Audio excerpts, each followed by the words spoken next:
Pak Umar. Nama saya Dr. Nela, dokter yang saat ini berjaga di klinik ini.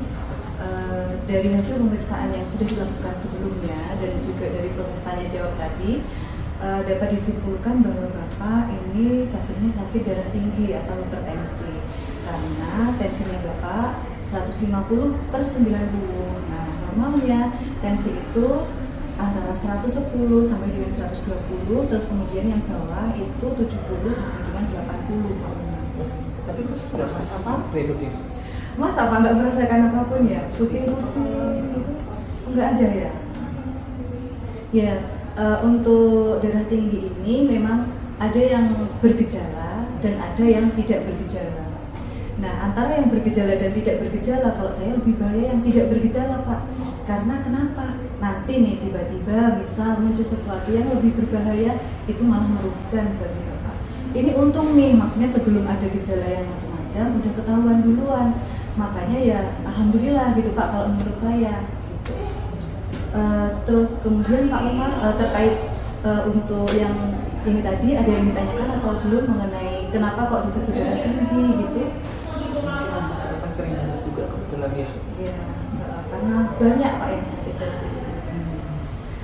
Terus kemudian Pak, ini nanti ada beberapa anjuran-anjuran dari saya, okay?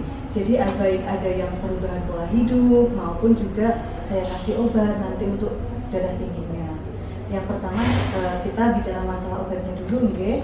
Jadi untuk obatnya ini nanti Bapak saya kasih obat namanya lisinopril, okay? Dosisnya 10 ml, diminum 1 kali sehari, boleh pagi, boleh siang, boleh malam, terserah. Tapi yang penting dirutinkan, ya. Kondisi perut kosong lebih baik Pak minumnya. Jadi misal Bapak menerapkan nih pagi, misal jam 7 atau jam 8, kondisi sebelum sarapan, silahkan, nggak apa-apa. Nanti dirutinkan setiap jam itu, nanti diminum gitu ya Pak ya. Saya minumnya berapa lama? Seminggu atau gimana Pak? Iya, jadi gini Pak Umar, untuk sakit darah tinggi itu kan penyakit kronis, ya. Penyakit kronis itu lama, sampai kapan? Seumur hidup Pak. Tujuannya untuk pengobatannya jangan mikir yang macam-macam dulu ya Pak ya. Jadi tujuannya itu adalah mengontrol tensi biar tetap stabil. Jadi misal untuk Bapak ini kan tensinya 150/90 nih. Kita pengen tensinya itu di bawah 140/80 untuk kedepannya. Okay? Jadi tujuan obatnya adalah mengontrol biar tensinya stabil terus. Kalau tensinya stabil terus itu nanti akan melindungi organ-organ yang lain, misal ginjal, jantung, itu nanti juga terlindungi. Jadi kalau misal Bapak pernah mendengar di luar nih, bikin ketergantungan nanti kalau minum obat seumur hidup, ya, ya kan? Itu nggak usah dipikirkan. Jadi beda kasus untuk kasus di masalah darah tinggi ini. Kalau di darah tinggi, tujuan pengobatannya adalah menghambat biar si darah tinggi tidak merusak organ-organ yang lain, gitu tujuannya Pak Umar. Oke? Jadi Bapak nggak usah khawatir, Pak aku minum obat seumur hidup ya. Tapi ini dok, kalau saya minum obat seumur hidup kayak dokter bilang, Ya. terus nggak ada efek sampingnya kayak tadi yang dokter bilang ginjal apa segala macam, saya agak takut ya. Nggak perlu khawatir nggih Pak nggih.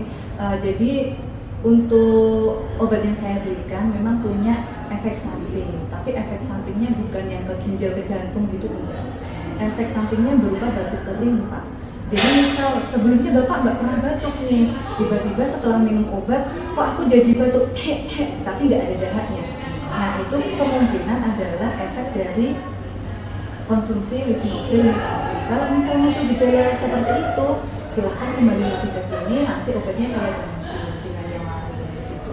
Terus misal efek samping yang lain apa? Misal kelemahan, maksudnya lelah, Pak aku lelah setelah minum obat lisinopril kok jadi gampang lelah ya, itu juga salah satu efeknya. Misal mual muntah, kok aku jadi mual muntah setelah minum nih, kembali juga ke sini. Itu berarti istilahnya nggak tawar Pak sama obat lisinopril, makanya perlu diganti gitu ya. Kalau pusing kadang juga muncul, cuma gini, kalau Bapak terbiasa dengan tensi tinggi terus kemudian minum obat anti hipertensi lisinopril ini tadi, ini nanti bisa bikin agak pusing, tapi namanya tubuh itu butuh adaptasi, jadi nggak perlu dikhawatirkan. Jadi kalau pusing ya nanti biar tubuhnya beradaptasi sendiri gitu ya. Iya, iya. nanti dievaluasi. Cuma kalau pusingnya sampai mengganggu, jenengan kembali, takutnya nanti jatuh ke hipotensi atau tekanan darah yang terlalu rendah. Terus kemudian mengenai obat tadi yang ditanyakan, mungkin kembali ya sudah mulai jelas ya. iya. Terus kemudian selain obat nih Pak Umar, saya juga memberikan anjuran yang lain, yaitu perubahan dari pola hidup. Nah, ini yang susah nih.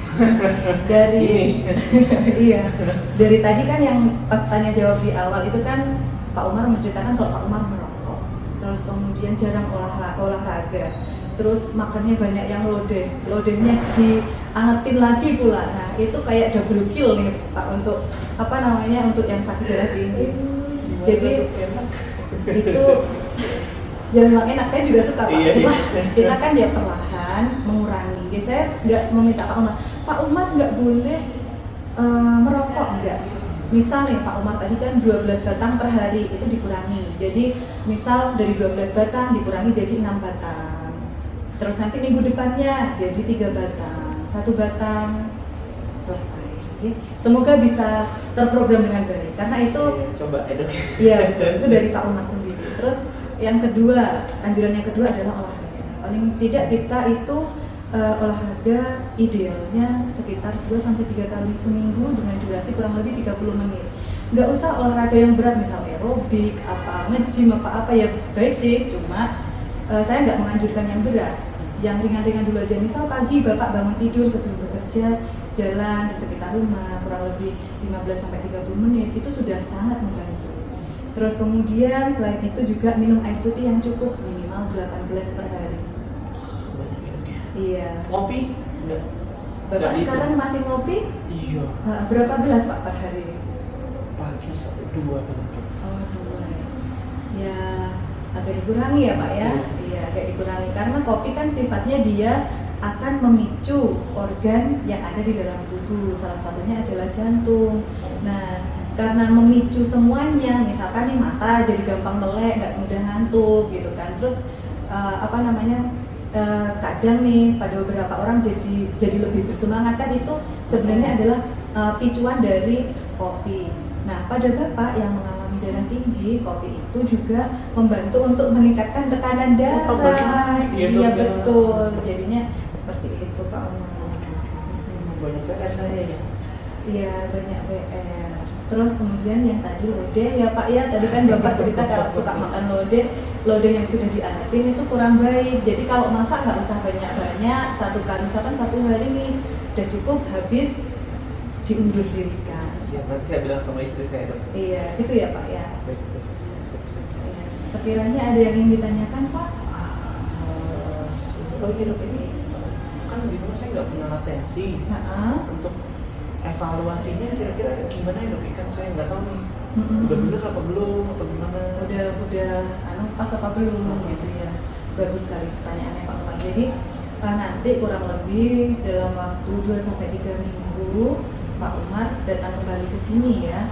Jadi saya juga pengen mengevaluasi nih obat yang saya berikan cocok nggak untuk Pak Umar. Cocok dalam artian targetnya sesuai nggak? Tadi kan saya sudah menceritakan kalau saya berupaya agar tensinya di bawah 140/80 gitu kan. Jadi kalau bisa di bawahnya itu berarti obat saya sudah berhasil.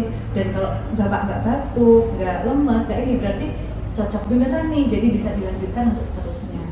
Gitu ya Pak. Berarti nanti datang lagi sekitar 2-3 minggu lagi. Begitu. Ada yang ingin ditanyakan lagi Pak? Sudah mungkin saya. Oh ya. Ya sudah, sesi untuk hari ini sudah selesai Pak Umar. Nanti sampai jumpa 2 minggu atau 3 minggu. Terima kasih.